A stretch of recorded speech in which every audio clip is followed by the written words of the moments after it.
Hello বন্ধুরা, good morning. কেমন আছো সবাই? আশা করছি সবাই খুব ভালো আছো আর আমরাও ভালো আছি। আমি মুনমুন ফিরে এলাম আরও একটি নতুন ব্লগ নিয়ে। আজকের ব্লগটিতে তোমাদের সবাইকে অনেক অনেক স্বাগত আর ভালোবাসা জানাই। এখন বাজছে সকাল 7টা আর এখন থেকেই তোমাদেরকে সাথে নিয়ে ব্লগটা স্টার্ট করছি। আশা করছি আজকের ব্লগটা তোমাদের কিছুটা হলেও ভালো লাগবে। এই তো সকালবেলায় শাশুড়ি মা চায়ের জলটা বসিয়ে দিয়েছেন আর তার মধ্যে বেশি করে আদা আর গোলমরিচ মিশিয়ে দিয়েছেন।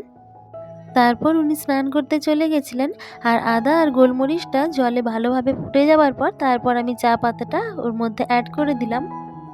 আর লিকার চায়ের মধ্যে আদা আর গোলমরিচটা যদি একটু বেশি থাকে তাহলে বেশ খেতে ভালোই লাগে আর গলাটাও যেন ছেড়ে যায় আর আদার গন্ধটাও আমার ভীষণ ভালো লাগে। আর চাটা নামিয়ে দিয়েই আমি বাটিতে একটু জল বসিয়ে দিয়েছিলাম গরম করার জন্য। জলটা গরম হতে হতেই দিদি রুটিগুলো বেলে দিয়েছিল আর এখন রুটিগুলো আমি সেঁকে নিচ্ছি। জলটা গরম হয়ে গেছে আর আমি এখন জলটা সাইডে সরিয়ে ঢাকা দিয়ে রেখে দিয়েছি। সকালবেলার জলখাবারে রুটিটা আমাদের প্রত্যেক দিনই করতে হয়, কেননা শাশুড়ি মা রুটি খেয়ে অফিস যান আর আমাদের বাড়িতে যে ডগিটা আছে টমেটো, ও রুটি খায়। আর আমার মেয়ের স্কুল ছুটি থাকলে ওকেও সকালবেলায় একটা রুটি দিয়ে দিই ঘি চিনি দিয়ে, আর আমরাও চায়ের সঙ্গে একটা দুটো করে রুটি খেয়ে নিই। আর এখন দেখো এই যে গ্লাসটা, এটা ঠাকুমাকে চা দিচ্ছি, কেননা ঠাকুমা গ্লাসে করেই চা খেতে পছন্দ করেন। কারণ শীতকালে গ্লাসে হলে চাটা অনেকক্ষণ পর্যন্ত গরম থাকে আর কাপের চা খেলে চাটা তো তাড়াতাড়ি ঠান্ডা হয়ে যায়, সেই জন্য ঠাকুমা গ্লাসে করেই চা খান। রুটিগুলো করার আগেই তো জলটা গরম করে নিয়েছিলাম আর এখন আমার আর আমার মেয়ের দুজনের দুটো গ্লাসে জলটা নিয়ে নিয়েছি। আর একটু বেশি করেই জলটা গরম করেছিলাম, কারণ জলটা গরম করে ফ্লাক্সে রেখে দিলাম। যখনই জল খাওয়াবো মেয়েকে একটু গরম জল মিশিয়ে মিশিয়েই খাওয়াই। গরম জলটা প্রত্যেক দিন সকালবেলায় আমার মেয়েকেও দিই আর আমিও খাই, কারণ সকালবেলায় গরম জলটা খাওয়া বাচ্চাদের বা বড়দের সবার জন্যই খুবই উপকার। আর এখন জলগুলো এতটাই ঠান্ডা থাকে যে মুখে নেওয়াই যায় না, তাই প্রত্যেকবারই জল খাওয়ার সময় একটু ঠান্ডা জলের সঙ্গে গরম জল মিশিয়ে মিশিয়েই খাওয়া হয়। আর এই যে সকালবেলা এই সবজিগুলো ঠাকুমা কেটে দিয়েছেন, মূলো, বেগুন, কুমড়ো, খসলা শাক এইসব দিয়ে একটা চচ্চড়ি হবে। আর খসলা শাক বা পালং শাক এই সমস্ত শাক জাতীয় তরকারির ক্ষেত্রে একটু বড়ি হলে বেশ ভালোই হয়, আর সেই জন্য কতগুলো বড়ি নিয়ে কড়াই ভাজতে দিয়েছি। বড়িগুলো প্রথমে শুকনো অবস্থাতেই একটু হালকা করে নেড়ে চেড়ে নিয়েছি। এতে করে কি হবে, যখন তেল দেওয়া হবে বড়িগুলো তেলটা একটু কম অ্যাবজর্ব করে। এছাড়া আমরা যদি তেলের উপর বড়িগুলো ডাইরেক্ট দিয়ে দিই তাহলে কিন্তু পুরো তেলটাই টেনে যায়। এখানে দেখো আমি কিন্তু অল্প পরিমাণেই তেল দিয়েছিলাম আর তারপরেও কিছুটা তেল রয়ে গেছে, আর সেই তেলটার সাথেই একটু পাঁচফোড়ন দিয়ে সবজিগুলো দিয়ে দিলাম। আর এই সমস্ত চচ্চড়ির ক্ষেত্রে তেল সাধারণত বেশি লাগেই না, আর আমাদের বাড়িতে যেহেতু অল্প তেল মশলাতেই রান্না হয় তো সেই জন্য আর তেল দিলাম না। ভিডিওটার এই পর্যন্ত যদি কোনো বন্ধু আমার সঙ্গে থেকে থাকো আর যদি ভিডিওটার কোনো অংশ তোমাদের ভালো লেগে থাকে তাহলে প্লিজ একটা লাইক আর কমেন্ট করতে ভুলো না।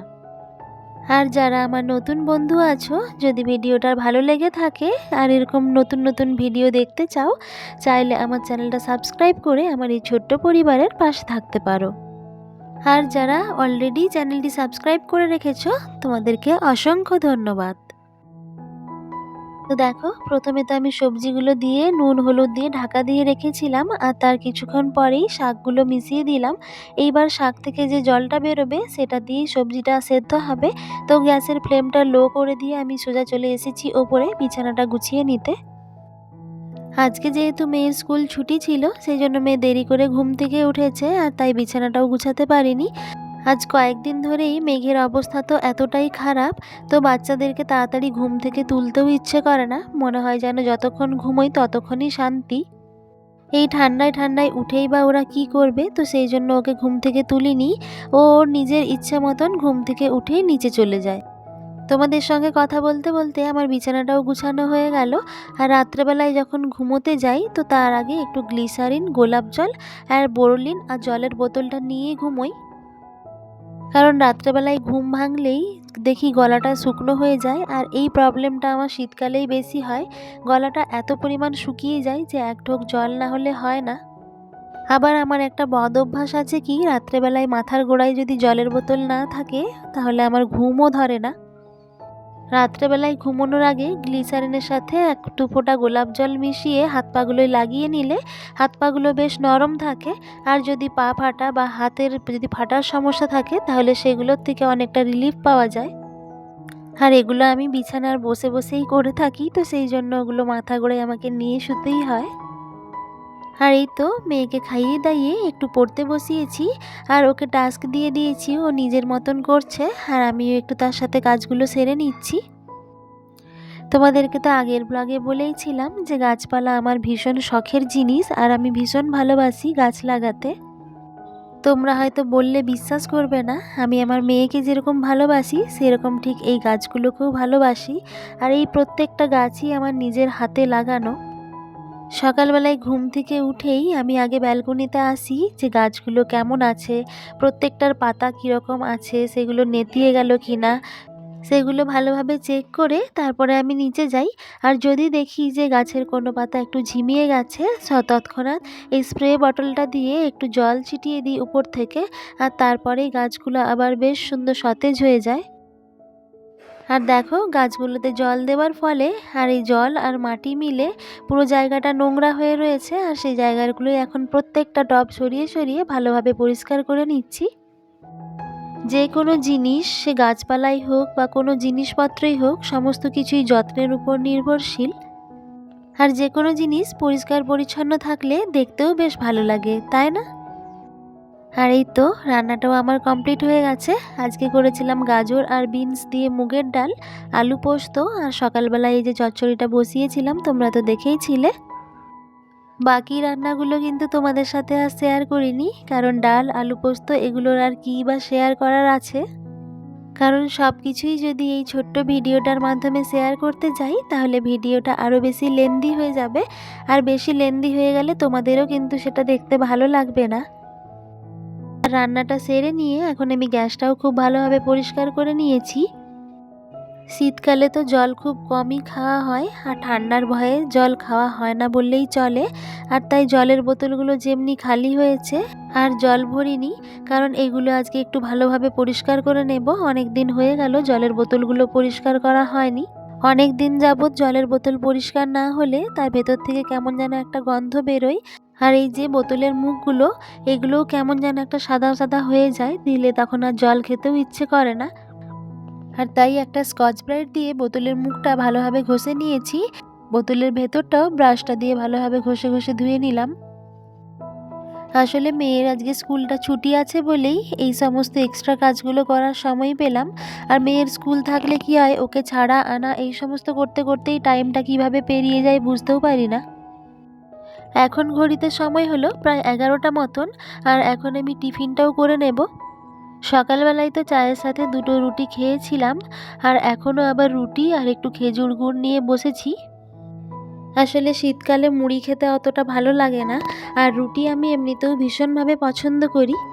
শীতকালে যদি আমাকে সারাদিন রুটি খেয়ে থাকতে বলা হয় তাহলে আমি সারাদিনই রুটি খেয়ে থেকে যাব।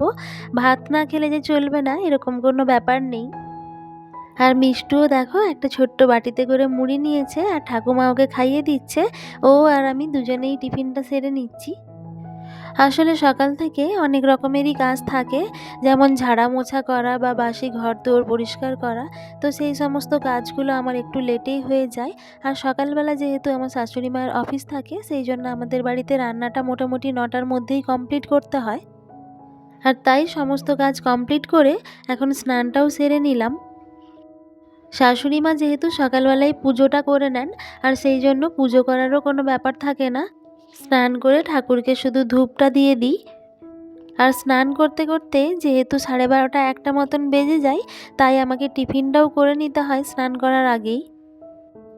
আমি টিফিনটা সেরে নিয়েই মিষ্টুকে স্নান করিয়ে দিয়েছিলাম, আর তারপরেই আমি স্নানটা করলাম।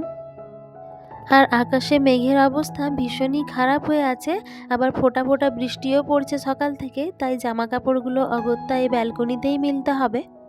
আগের দিন যে জামা কাপড়গুলো মিলেছিলাম সেগুলোই এখনও শুকনো হয়নি, আর সেই জামা কাপড়গুলো এখন তুলে নিয়ে মোটামুটি ঘরের ভেতরেই মিলে দেব।